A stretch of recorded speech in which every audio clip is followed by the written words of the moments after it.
A Dog's Way Home. Author W. Bruce Cameron. The New York Times and USA Today bestseller from the author of A Dog's Purpose. Chapter 1.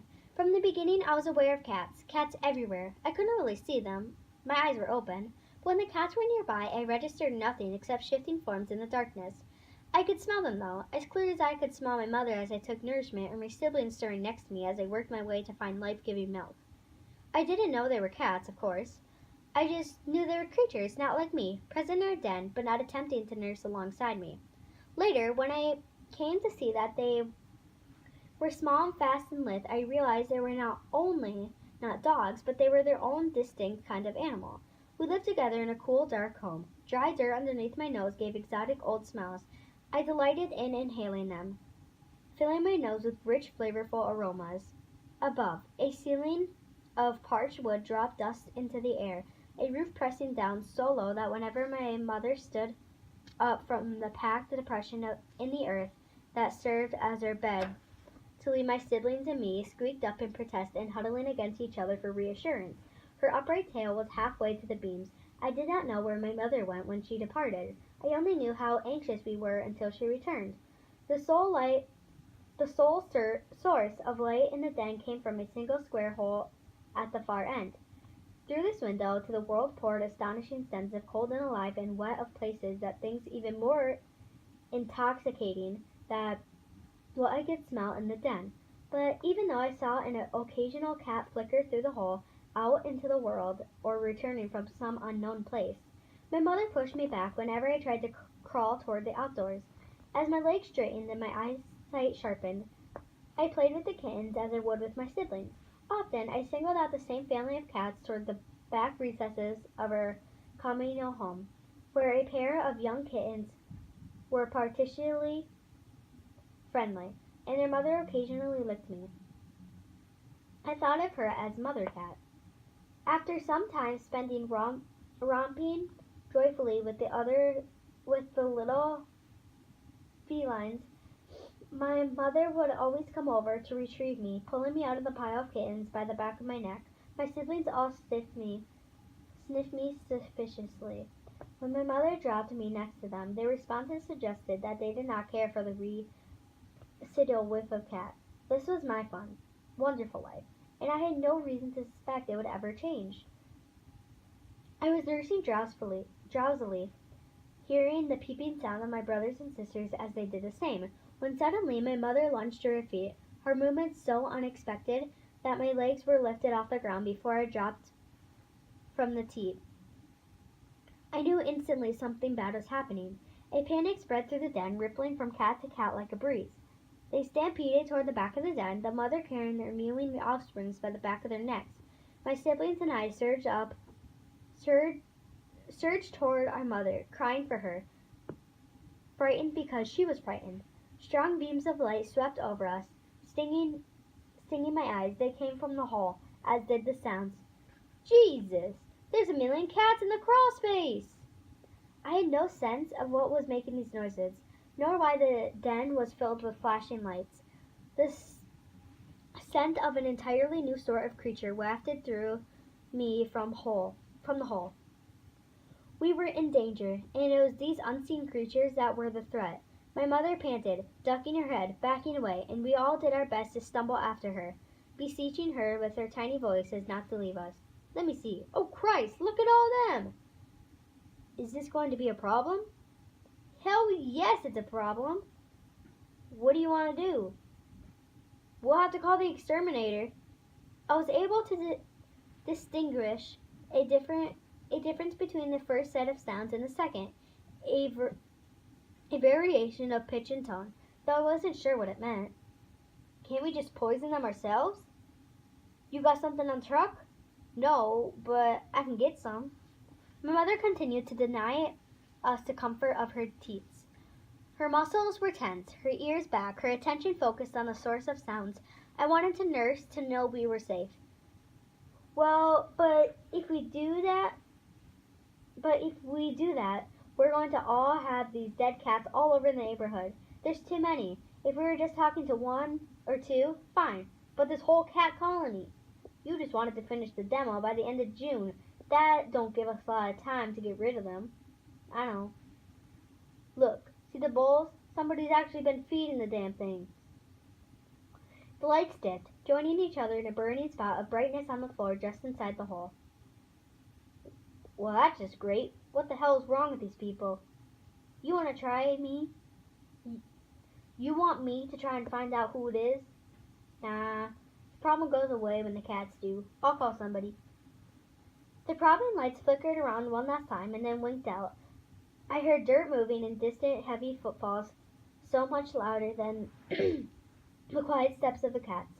Slowly, the presence of the new creatures faded from the hole, and gradually the kittens resumed their play, happy again. I nursed alongside my siblings, then went to see Mother Cat's kitties. As usual, when the daylight coming through the square hole dimmed, the adult cats streamed out, and during the night I would hear them return and sometimes smell blood of the small cat they were bringing back to the suspective broods. When Mother hunted, she went no farther than the big bowls of dry food that were set inside the square hole. I could smell the meal on her breath. It was finished in plants and meats, and I began to wonder what it was like to what it would taste like. Whatever had happened to cause the panic was over. I was playing with Mother Cat's relentless kittens when her world shattered. This time the light wasn't a single shaft. It was a blazing explosion, turning everywhere bright. The cats shouted in terror. I froze, unsure what I should do. Get the nets ready. When they run, they're gonna do it all at once. A sound from inside the hole. We're ready. 3 large began wriggled in behind the light. They were the first humans I've ever seen, but I had smelled others. I now realized I had not been able to visualize what they looked like. Something deep inside me sparked a recognition. I felt strangely down to them. I wanted to run to them as they crawled forward into the den, yet the alarm crackling and the frenzied cat froze in place. Got one! The male cat hissed and screamed. Jesus! Watch it, a couple just escaped! Well, hell, came the response from outside. I was separated from my mother and tried to sort out her scent from among the cats, and then went limp when I felt the sharp teeth on the nape of my neck.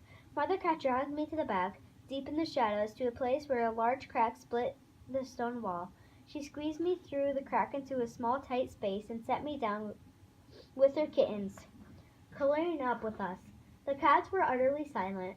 Following Mother Cat's lead, I lay with them in the darkness and listened to the humans call out to each other. There's only a litter of puppies here. Are you kidding me? Hey, get that one. Jesus, they're fast. Come on, kitty kitty, we won't hurt you. There's the mother dog. Thing is terrified. Watch it. Don't bite you. It's okay. You'll be okay, girl. Come on. Gunter, don't say anything about dogs. He just doesn't stay there with so many frigid cats either. Hey, you guys catching them in the nets out there? It's hard as hell to do, someone shouted from the outside. Come on, doggy. Damn, watch it. Here's the mother dog. Jesus, okay, we got the dog, called the outside voice. Here, puppy. Here, puppy. They're so little. And easier than the damn cats, that's for sure. We heard these noises without comprehension as to what they might mean. Some light made its way through our space behind the wall, leaking in through the crack, but the human smells did not come any closer to our hiding place. The mingle of fear and feline on the air gradually faded, as did the sounds. Eventually, I slept. When I awoke, my mother was gone. My brother and sisters were gone. The depression in the earth where we had been born and had laid nursing still smelled of our family, but the empty, vacant sense that overcame me when I sniffed for mother brought a whimper from me, a sob in my throat I couldn't quiet. I didn't understand what had happened, but the only cats left in the space were Mother Cat and her kittens. Frantic scene, answers and assurance. I went back to her, crying out my fear. She had brought her kittens out from behind the wall, and they were gathering beside the small square of cloth I thought as their home. Mother Cat examined me carefully with her black nose, then she curled around me, laying down, and I followed the scent and began to nurse. The sensation on my tongue was new and strange, but the warmth and nurture were what I craved, and I fed gradually. After a few moments, her kittens joined me. The next morning, a few of the male cats returned. They approached Mother Cat, who hissed out a warning and then went to their own area to sleep. Later, when the light from the hall had been its brightest and had started to dim, I picked up a whiff off another human, a different one. Now that I understood the difference, I realized I had the scent in my nose before. Kitty, kitty. Mother Cat unexpectedly left us on her square of cloth. The odd flash of cold that came with her departure shocked all of us, and we turned to each other for comfort, squirming ourselves into a pile of kittens and dog. I could see her as she approached the hole, but she did not advance all the way out, just stood, faintly illuminated. The cats were on alert, but they did not follow her to the human. Are you the only one left? I don't know what happened. I wasn't around to see these, but these are tracks in the dirt, so I knew they were trucks. Did they take all the other cats? The human crawled in through the hole. Moment Renter leaped, blotting out the light. He was male. I could smell this, though I would not learn until later the distinction between man and woman. He seemed slightly larger than the first humans I'd seen. Again, I was drawn to the special creature, an inexplicable yearning rising up inside me, but the memory of the terror of the day before kept me with my kitten siblings. Okay, I see you guys. Hi. How did you get away? And they took your bowls? Nice. There was a rustling sound and a delicious smell of food wafted in the air. Here's a little bite for you. I'll go and get a bowl. Some water, too. The man backed out, wriggling in the dirt. As soon as he was gone, the cats surged forward, feeding ravenously on whatever was spilled on the dirt. I alerted to the approach of the same person sooner than the cats, as they were unable to identify his scent as it grew stronger. The males all reacted, though when he reappeared at the hole, fleeing back to their corner, only Mother Cat stood fast. A new bowl was shoved forward, and there was a meal in it. But Mother Cat made no approach, just stood watching. I could sense her tension and knew she was ready to bolt and run if he tried to capture us like the other humans had. Here's some water, too. Do you have kittens? You look like you're nursing. Did they take your babies? Oh, Kitty, I'm so sorry. They're going to tear down these houses and put up an apartment complex. You and your family can't stay here, okay? Eventually, the man left, and the adult cats cautiously resumed eating. I sniffed Mother Cat's mouth when she returned, but when I looked her face, she turned abruptly away. Time was marked as the shifting light poured in from the square hole. More cats came, a few who had been living with us before, a new female whose arrival triggered a fight among the males that I watched with intense interest. One pair of combatants lay locked together for so long that the only way I knew they were not asleep was the way their tails flickered, not wagging in happiness, but communicating in real distress. When they broke their clinch, they stretched out on the ground, nose nearly touching, and made uncat-like sounds at each other. Another fight consisted of one male lying on his side and smacking another one, who was all on 4 feet. The standing one would tap the sprawling one on the top of the head, and while the one laying down would respond with a series of rapid clawing. Why didn't they all get up on their back 2 legs and attack each other? This behavior, while stressful for all the animals in the den, seemed utterly pointless. Other than Mother Cat, I had no interaction with the adults, who acted as if I didn't exist. I tangled with the kittens, wrestling and climbing and chasing all day. Sometimes I would growl at them, irritated with their style of play, which just seemed wrong. Somehow I wanted to climb on their backs and chew on their necks, but they couldn't seem to get the hang of this, going limp when I knocked them over or jumped on the top of their tiny frames. Sometimes they wrapped their entire bodies around my snout, or batted at my face with teeny sharp claws, pouncing on me from all angles. At night, I missed my siblings. I missed my mother. I had made a family, but I understood that cats were different from me. I had a pack, but it was a pack of kitties, which did not seem right. I felt restless and unhappy, and at times I would whimper out my anguish, and Mother Cat would lick me, and I would feel somewhat better. But things were just not the way they should have been. Nearly every day the man came and brought food. Mother Cat punished me with a swift slap on my nose when I tried to approach him, and I learned the rules of the den. We were not to be seen by humans. None of the other felines seemed at all inclined to feel the touch of a person. But for me, a growling desire to be held by him made it increasingly difficult to obey the laws of the den. When Mother Cat stopped nursing us, we had to adjust eating the meals the man supplied, which consisted of tasty dried morsels and then sometimes exotic wet flesh. Once I grew accustomed to change, it was far better for me. I had been so hungry for so long, it seemed a natural condition. But now I could eat my fill and my lap. I could eat my fill and lap up as much water as I could hold. I consumed more than my sibling kitties combined, and now noticeably larger than any of them, though they all were unimpressed by my size and resultantly refused to play properly, continued to mostly claw at my nose.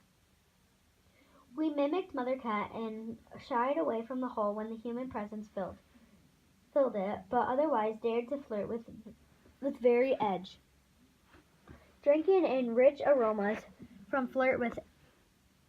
outside. Mother Cat sometimes went out at night, and I could sense that the kitties all wanted to join her.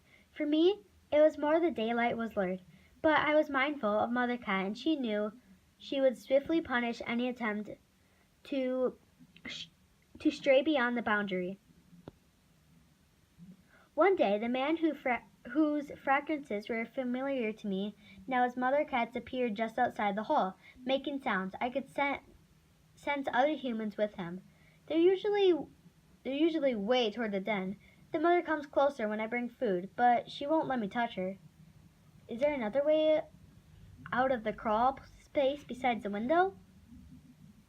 It was a different voice, accompanied by different smells. A woman. I uncautionally wagged my tail. I don't think so. How will this work? We've got these big gloves to protect us, and if you'll stay here with a net, you can catch any cats that make it past us. How many are there? I don't know now. Until recently, the female was obviously nursing, but if there are kittens, they don't come out in the day. A couple others. I don't know what sex. There used to be so many, but I guess the developer must have gotten them. He's going to tear down the whole row of houses and put up an apartment complex. He'll never get a permit with a feral cats living here. That's probably why he did it. Do you think he hurt the ones he's caught? Okay, so there's no law against trapping and destroying cats living on your property. I mean, he could take them to the other shelters, I guess. There were a lot of them. The whole property was crawling with cats. Thing is, I didn't hear anything about a big bunch of cats showing up anywhere. Animal rescue is a pretty tight community. We all talk to each other. If 20 cats hit the system, I would have heard about it. You okay? Hey, sorry, maybe I shouldn't have said anything. I'm fine. I just wish I had known it was going to happen. You did the right thing by calling us. Though, Lucas, we'll find a good way home for any cats we find. Ready?" I had grown completely bored with the monotonous voices and was busily wrestling with the kittens when I felt Mother Cat stiffen, alarm jointing through her. Her unwinking eyes were on the hole and her tail twitched. Her ears were flat back against her head. I regarded her curiously, ignoring the little male kitty who ran up, swatting my mouth and darting away. Then a light blazed and I understood her fear. Mother Cat fled toward the back wall, abandoning her young. I saw her slip soundlessly into the hidden crack just as two humans came in through the hole. The kittens seemed milled with confusion. The male cats fled to the back of the den and I shied away afraid. The light danced along the walls, then found me, blazing brightly in my face. "Hey! There's a puppy in there!"